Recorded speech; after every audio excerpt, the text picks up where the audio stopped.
Hi, my name is Bibek Adhikari. I am your English instructor. In today's class, we are going to solve the grammar portion of Unit 2, that is obligation structures. So let's begin. So we are going to learn about obligations and structures that are related to obligations in this class. Let us now read a sample paragraph and underline some obligation structures like must, have to, and should. The paragraph goes something like this. A doctor says to his patient, as your temperature isn't rising, you must have an injection every day. You mustn't drink any alcohol until you've finished your tablets, and you must stay indoors for at least 3 days. After that, you can go out for short walks, but you mustn't do anything too energetic. If there is any pain in your back, you must lie flat on your back. To save yourself from heavy dehydration, you must drink 5 liters of water a day.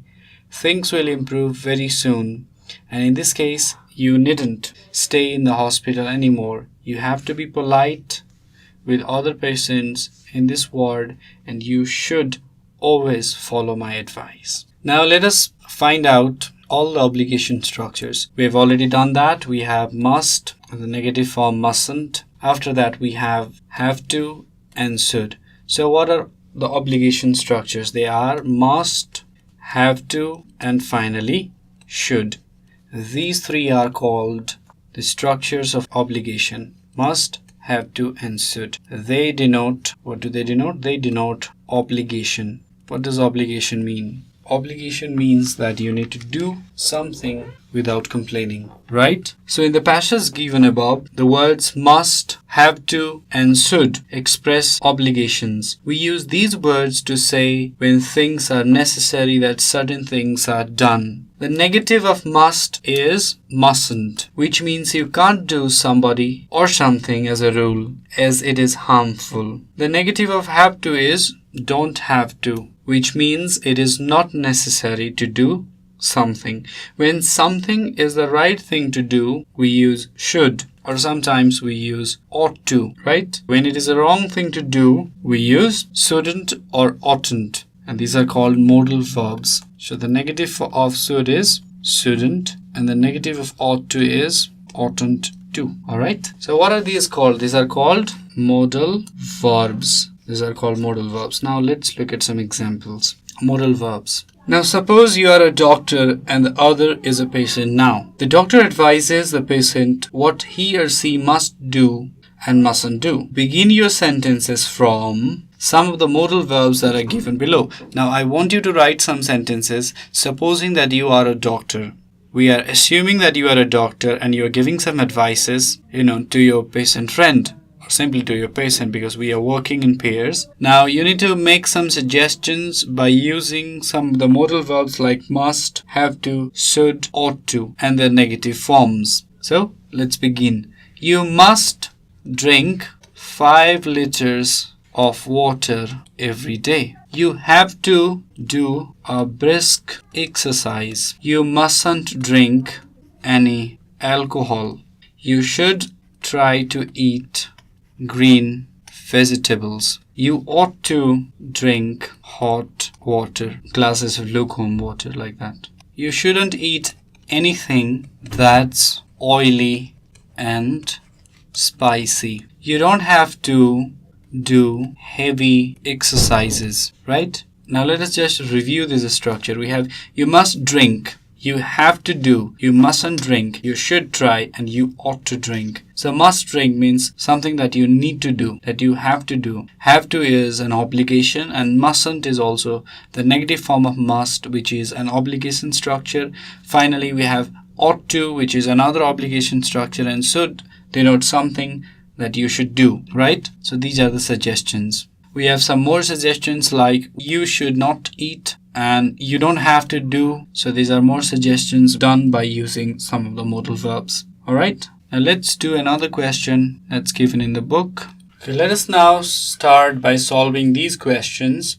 We have a question called rewrite the following sentences, selecting appropriate modal verbs. So the question is to select the appropriate modal verbs from the brackets. We have 6 different questions. The first one is students blank space wear school uniform. So the options are must and mustn't. Should students wear school uniform? So the question could be, must students wear school uniform? So the answer to that question is students must wear school uniform. Another question is, children blank space play in the mud. Shouldn't.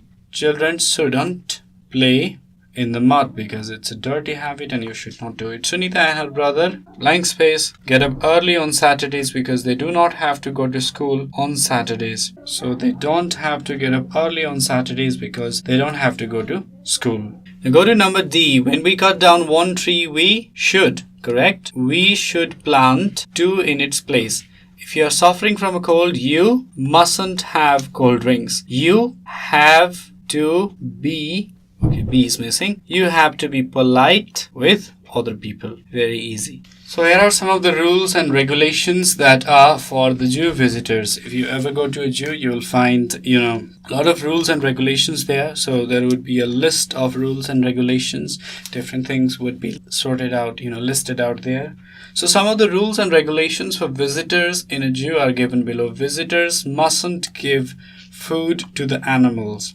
Visitors are not allowed to litter in the garden. Visitors mustn't smoke within the zoo premises. Poking at the animals is strictly prohibited. Now, can you find out the basic structures that are used? The first one is mustn't do. The second one is not allowed to. The third one is mustn't smoke. Mustn't plus verb 1. And finally, the last one is strictly prohibited. So these are some of the ways in which you can make, and write rules and regulations. So all you need to do is you need a little knowledge of modal verbs and you need to give some advices. So all you need, the trick for writing rules and regulations is you need to have the knowledge of modal verbs and you need to know how to give advices. We are very good at giving advices. We give advices for free to people we don't even know, right? So we Nepalis are very good at giving advices. So combine modal verbs with advices and try to write as many rules and regulations as possible. I'm going to give you one homework on this topic. So this is your homework. Write a set of rules and regulations to be followed in a library hall.